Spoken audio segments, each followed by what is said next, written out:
ராகுல் காந்தி அவர்கள் நம்ம இந்தியாவுடைய வளர்ச்சியை பற்றி பார்க்கவே மாட்டேங்கிறார். கண்ணை கட்டிக்கிட்டு இருக்கார். கண்ணை மூடிக்கிட்டு இருந்தால் எப்படி தெரியும் வளர்ச்சி தெரியணும்னா நம்ம கண்ணை அப்படி ஓப்பன் பண்ணி பிரகாசமாக பார்க்கணும். அதை விட்டு கண்ணை கட்டிக்கிட்டு இருந்தால் எப்படி பார்க்க தெரியும் அப்படின்ற மாதிரி பேசியிருக்கார். யார் அவர்? ஒன்றிய இணையமைச்சர் எல் முருகன் அவர்கள்.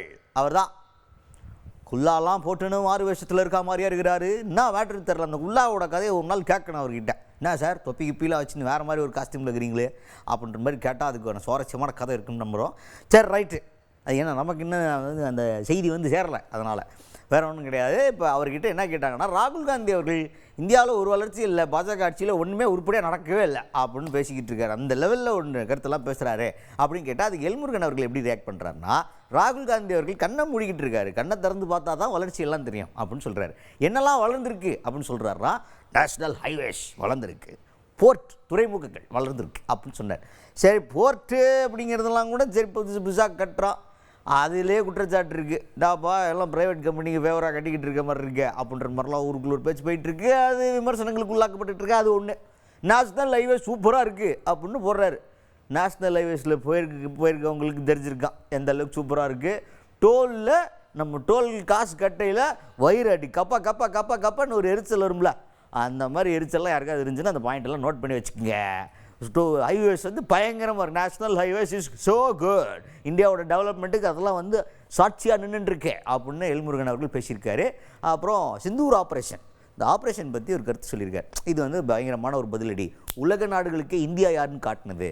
இப்போ ஏற்பட்ட வளர்ச்சியெல்லாம் இருக்குது, இது தெரிய மாட்டேங்குது ராகுல் காந்திக்கு, கண்ணை மூடிக்கிட்டு இருக்காரு அப்படின்ற ஒரு கருத்தை பதிவு பண்ணியிருக்காரு எல்முருகன் அவர்கள். ராகுல் காந்தி கண்ணை கட்டிக்கிட்டு இருக்காரு. கண்ணு திறந்து பார்க்கணும். இன்றைக்கு வளர்ச்சி அவங்க ஆட்சியில் எந்த அளவுக்கு நாடு கெட்டு சீரழிந்திருந்தது. ஊழலில் 2G ஊழல், அதே மாதிரி கோல் ஊழல், காமன்வெல்த் ஊழல், இப்படி எங்கே திறந்தாலும் கூட பேப்பரை திறந்தாலே நியூஸை திறந்தாலே ஊழல் ஊழல் ஊழல்னு இருந்தது. இன்றைக்கு இந்த அரசாங்கம் 0% டாலரன்ஸ் அகெயின்ஸ்ட் தி கரப்ஷன், அந்தளவுக்கு நாம் இருந்து கொண்டு இருக்கிறோம். ஊழலற்ற ஆட்சி, சிறந்த நிர்வாகத்தை கொடுத்துக்கணும். இன்றைக்கி பார்க்குறோம் ஹைவேக்களினுடைய மேம்பாடு, விமான நிலையங்களுடைய மேம்பாடு, துறைமுகங்களுடைய மேம்பாடு, நீர்நிலை பாதைகளினுடைய மேம்பாடு, இதெல்லாம் மக்கள் கண்கூடாக பார்த்து கொண்டிருக்கு. 27 கோடி பேர் இந்த 10 ஆண்டுகளில் 27 கோடி பேர் வறுமை கோட்டிற்கு கீழே இருந்து வறுமை கோட்டுக்கு மேலே இருக்கிறாங்க. அதே போல் இன்றைக்கு நாம் ஆப்ரேஷன் சிந்தூர் மூலிமா ஒரு மிகப்பெரிய ஒரு வெற்றியை பெற்றிருக்கிறோம். பாகிஸ்தானுக்கும் தீவிரவாதத்திற்கும் ஒரு சரியான பாடத்தை புகட்டி உலக நாடுகளுக்கு ஒரு பெரிய செய்தி கொடுத்தோம். இதெல்லாம் ராகுல் காந்தி கண்ணை மூடிட்டு இருக்கிறது தான் தெரியுது. அவர் கொஞ்சம் கண்ணை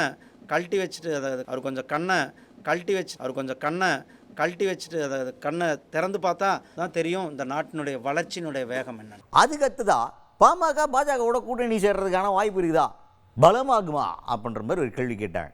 அதுக்கு தலைவர் என்ன சொல்கிறாரு அப்படின்னு பார்த்தீங்கன்னா, இந்த ப்ரெஸ் மீட் எதுக்குன்னா, 10 வருஷத்துக்கு மேலே பாஜக ஆட்சியில் இருக்கிறோம், எங்களுடைய சாதனைகளை பற்றி மக்கள்கிட்ட சொல்ல வேணாம். இந்தியா பூரா இந்த மாதிரி நடந்துக்கிட்டு இருக்கு ப்ரெஸ் மீட்டு, சாதனைகளை பற்றி பேசுகிறதுக்குங்க. அது அப்படி ஒரு ப்ரெஸ் மீட்டில் கூட்டணியை பற்றி கேட்குறீங்களே, கூட்டணியை பற்றி சொல்லணும்னா எல்லாம் மேலே இருக்க பார்த்துங்க அப்படின்ற மாதிரி மேலிடத்துலேருந்து சொன்னால் தான் கூட்டணி பேச்சுவார்த்தையெல்லாம் முடிவுக்கு வரும், நாங்கள் ஒன்றும் முடிவு பண்ண முடியாது அப்படின்ற மாதிரி எப்போவுமே எல்முருகன் அவர்கள் தேசிய தலைமை சொல்கிறதுக்கு அடிபணிந்து நடப்பது தான் பாஜகவின் பாணி. மாநில கட்சிகளில் இருக்கும்போது மாநிலத்தில் இருக்கிற பாஜகவை சார்ந்தவங்கெல்லாம் தேசிய தலைமையில் சொல்கிறது அதுதான் கரெக்டாக ஃபாலோ பண்ணுவோம் அப்படிங்கிறதுல ஸ்ட்ராங்காக இருப்பார். இவர் தலைவராக இருந்த காலத்துலேருந்தே இப்படி தான் பதில் சொல்லுவார். அதே பதில் தான் இப்போவும் சொல்லியிருக்கார் எல்முருகன் அவர்கள். ஆனால் இன்னைக்கு பொறுத்தளவுக்கு இந்த ப்ரெஸ் மீட் ஆனது இந்தியா முழுவதும் நடந்து கொண்டிருக்கிற ப்ரெஸ் மீட், எங்களுடைய 11 ஆண்டு சாதனைகளை மக்களிடத்தில் சொல்லுகின்ற ப்ரெஸ் மீட்டாக இருக்கிறது. எங்களுடைய கூட்டணியை பொறுத்தளவுக்கெல்லாம் எங்களுடைய தேசிய தலைவர்கள் சரியான நேரத்தில் சரியான முடிவுகளை எடுத்து நமக்கெல்லாம் அறிவிப்பார்கள். அதுக்கடுத்து தான் ஒன்றிய அமைச்சர் அமித்ஷா அவர்கள் சமீபத்தில் தமிழ்நாட்டுக்கு ஒரு உரையாற்றினார். அதில் என்ன சொல்லியிருந்தார், தமிழ்நாட்டில் அடுத்த ஆட்சி என்டிஏ கூட்டணி தான், பாஜக அதிமுக கூட்டணியில் தான் ஆட்சி அமையப்போகுது அப்படின்னு சொல்லியிருந்தார். இதை விடுதலை சிறுத்தைகள் கட்சி தலைவரும் எம்பியுமான திருமாவளவன் அவர்கள் என்ன சொல்லியிருந்தார்னா, இது வெறும் கனவு, அதெல்லாம் நிறைவேறுமா, தமிழ்நாட்டில் அதெல்லாம் நிறைவேறுமாங்க, சும்மா கனவு காண்டு, சரி கனவு கண்டுட்டு போங்க, அது கனவு தானே, அவங்க கனவாகவே போயிடும் அப்படின்ற லெவலுக்கு பேசியிருப்பார் போல்.